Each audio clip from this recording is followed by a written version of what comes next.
વિદ્યાર્થીઓ અને વાલીઓ, હમણાં જ મેં એક એમસીસીની નોટિસ અપલોડ કરી અને ત્યારે કહ્યું કે 1 તારીખે રિઝલ્ટ આવવાની કોઈ શક્યતા નથી. અને તે પછી આપણી વેબસાઇટ પર નજર મારી તો આપણી વેબસાઇટ પર ઓલરેડી આવી ગયું છે કે ચોઇસ ફિલિંગ વધારી દીધી છે, રજિસ્ટ્રેશન, પિન બધું જ વધારી દીધું કે પિન લેવું હોય તો 31 તારીખ સુધી લઈ શકો, રજિસ્ટ્રેશન 31 તારીખે 5 વાગ્યા સુધી, પિન 2 વાગ્યા સુધી અને ચકાસણી 1:11 સુધી, 12 વાગ્યા સુધી 1 તારીખે નવેમ્બરે, અને ત્રીજા રાઉન્ડની ચોઇસ ફિલિંગ 3 તારીખે સવારે 10 વાગ્યા સુધી. એટલે આ આપણું રાઉન્ડ ક્યાં માસ્ટર સ્ટ્રોકની વાત કરતા હતા આપણે કે દિવાળી પહેલાં પતાવી દેશે, પણ એમસીસીના કારણે આપણો માસ્ટર સ્ટ્રોક બધો બેકાર ગયો અને પાછળ ઠેલાઈ ગયા અને આપણી કાઉન્સેલિંગ છે ને એકદમ પાછળ થેલાઈ ગઈ. 1 દિવસ 2 દિવસ, 1 દિવસ 2 દિવસ 3 દિવસ કરીને છેલ્લે ચોઇસ ફિલિંગ પહોંચી ગઈ છે 3 નવેમ્બર સુધી. અને આયુર્વેદ હોમિયોપેથમાં જેટલા લોકોને એડમિશન મળ્યું છે એમના નામ મેરિટ લિસ્ટમાંથી કમી થઈ ગયા છે, એટલે હવે એમને એમબીબીએસ બીડીએસમાં એડમિશન મળશે નહીં. જેમના હાથમાં આયુર્વેદ હોમિયોપેથની પહેલા રાઉન્ડની સીટ હોય, બીજા રાઉન્ડની સીટ હોય કે ત્રીજા રાઉન્ડની સીટ હોય અથવા તો ત્રીજા રાઉન્ડમાં એલોટ થઈ હોય, એ બધાના નામ મેરિટ લિસ્ટમાંથી કમી કર્યા છે. આમાં શું લખ્યું છે? List of candidates removed from MBBS BDS merit list due to allotment. Allotment મતલબ ત્રીજા રાઉન્ડમાં એલોટમેન્ટ થયું આયુર્વેદ હોમિયોપેથમાં, અથવા તો એડમિટેડ કે ઓલરેડી એમના હાથમાં સીટ છે આયુર્વેદ હોમિયોપેથની રાઉન્ડ 3 સુધી, તો હવે એ લોકો એમબીબીએસ બીડીએસમાં પાર્ટિસિપેટ કરી શકતા નથી. એમનું નામ મેરિટ લિસ્ટમાંથી બહાર થઈ ગયું છે. કોણ ફાયદામાં રહ્યું? જે મારા વિડીયો સાંભળતા હતા અને મેં કહ્યું હતું કે તમે એડમિશન કેન્સલ કરાવી દો. ત્રીજા રાઉન્ડના આયુર્વેદ હોમિયોપેથના ત્રીજા રાઉન્ડ પહેલાં મેં કહ્યું હતું કે તમારે જો એમબીબીએસ બીડીએસના ત્રીજા રાઉન્ડમાં ભાગ લેવો હોય અથવા ચોથા રાઉન્ડમાં, ત્રીજામાં નહીં મળે તો ચોથા રાઉન્ડમાં ભાગ લેવો હોય તો તમે એડમિશન કેન્સલ કરાવી દો. તો 110 સ્ટુડન્ટ્સ એવા હતા જેમણે પોતાનું એડમિશન આયુર્વેદ હોમિયોપેથનું કેન્સલ કરાવી દીધું હતું આયુર્વેદ હોમિયોપેથના ત્રીજા રાઉન્ડ પહેલાં. તો જે લોકો એડમિશન કેન્સલ કરાવી દીધું એ લોકો ફાયદામાં છે કે એ લોકોના નામ મેરિટ લિસ્ટમાં રહેશે, એ લોકોને લાભ ત્રીજા રાઉન્ડનો એમબીબીએસ બીડીએસનો પણ મળશે, અને જો આમાં નહીં મળે તો ચોથા રાઉન્ડનો પણ મળશે ભાગ, કે ચોથા રાઉન્ડમાં પણ ભાગ લઈ શકશે એમબીબીએસ બીડીએસના. ને માની લો કોઈને ચોથા રાઉન્ડમાં પણ નહીં મળે ને છેલ્લે એને આયુર્વેદ હોમિયોપેથ લેવું હોય તો આયુર્વેદ હોમિયોપેથના ચોથા રાઉન્ડમાં પણ ભાગ લઈ શકે છે.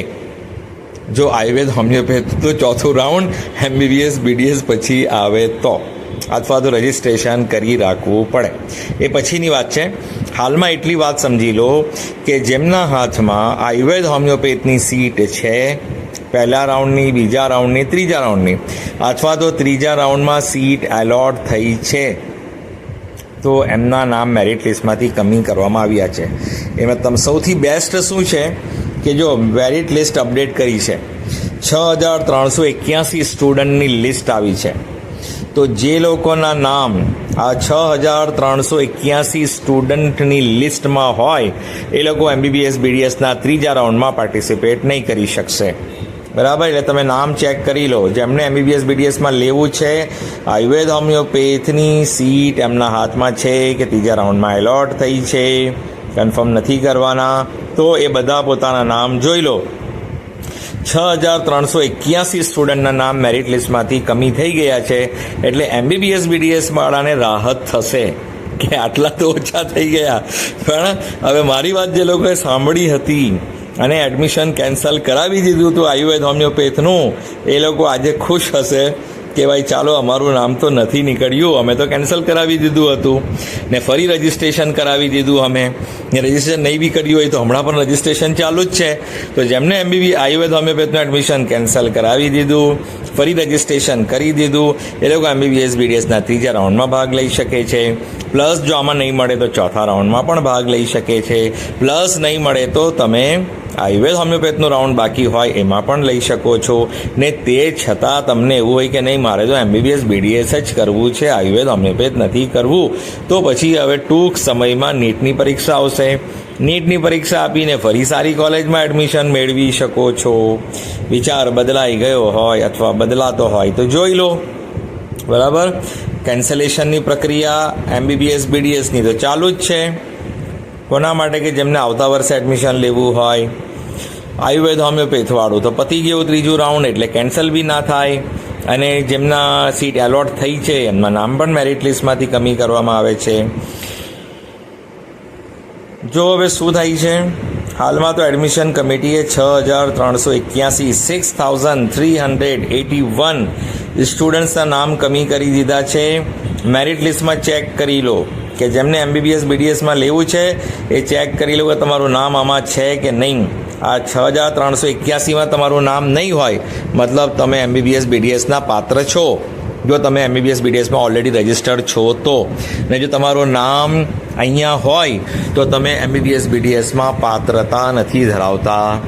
ત્રીજા રાઉન્ડ માટે પણ નહીં અને ચોથા રાઉન્ડ માટે પણ નહીં. સમજી ગયા? આ ચેક કરી લો. હવે આપણું રિઝલ્ટ આવશે 3 તારીખે, 3 નવેમ્બરે રિઝલ્ટ આવશે. અને આ પહેલાંના વિડીયોમાં મેં MCCની માહિતી આપી હતી કે જેમને ત્યાં એડમિશન મળી ગયું છે એ લોકો અહીંયા કેન્સલ કરાવી દીધું હશે. કોઈની પાસે સીટ હોય MCCની તો સ્ટેટમાં ના આવી શકે, અને જો સીટ ના હોય તો પછી આવી શકે. આ ચેનલ સાથે જોડાયેલા રહો જેથી બધી માહિતી તમને સમયસર મળતી રહે. નોટિફિકેશન ઓન રાખો, વિડીયોને લાઇક કરો, બીજા સ્ટુડન્ટ્સ પેરેન્ટ્સ સુધી શેર કરો. જેના નસીબમાં જે હોય એ જ થાય છે, શું કરી શકીએ. જો મેં તો ઘણા સમયથી કહેતો હતો ને કે તમને ત્રીજા રાઉન્ડ ચોથા રાઉન્ડમાં પાર્ટિસિપેટ કરવું હોય MBBS BDSના તો આયુર્વેદ હોમિયોપેથનું એડમિશન કેન્સલ કરી દો, એ તમને પાછળથી બી મળે જ છે. તો પણ જે લોકોએ મારી વાત સાંભળી એ લોકો ફાયદામાં છે, જે લોકો નહીં સાંભળી એ લોકો નુકસાનમાં. એટલે છેલ્લે વાત નસીબની જ આવે છે કે જેના નસીબમાં હોય જે હોય એ જ થાય. કોઈ બદલી ના શકે, કોઈની તકદીર, કોઈનું નસીબ કોઈ બદલી ના શકે. Thank you so much for listening, liking, subscribing and sharing.